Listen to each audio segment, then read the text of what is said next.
I contagi in Veneto non diminuiscono, nemmeno le vittime. 113 le persone che hanno perso la vita nelle ultime 24 ore. Il Veneto si conferma la prima regione nella triste classifica del numero di nuovi positivi, anche se il presidente Luca Zaia ripete che i dati non vanno valutati in assoluto.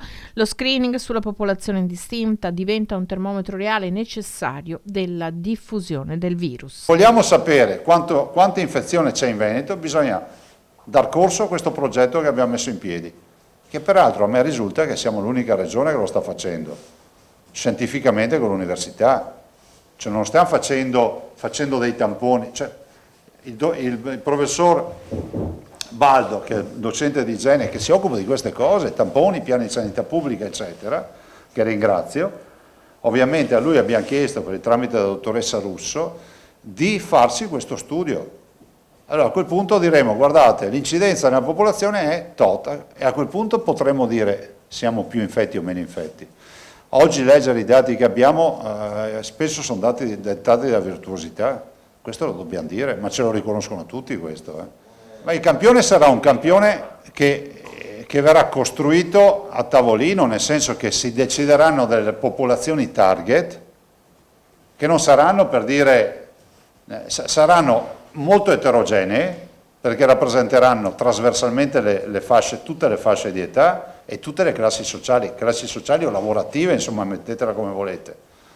Ovvio che non è che possiamo andare a pensare che la popolazione target sia un ospedale o sia una RSA, perché capite che sono luoghi a rischio. Da un punto di vista statistico, il famoso campione rappresentativo, quello che anche si definisce benchmarking in statistica, dovrebbe essere fatto d'ufficio da tutti noi, no?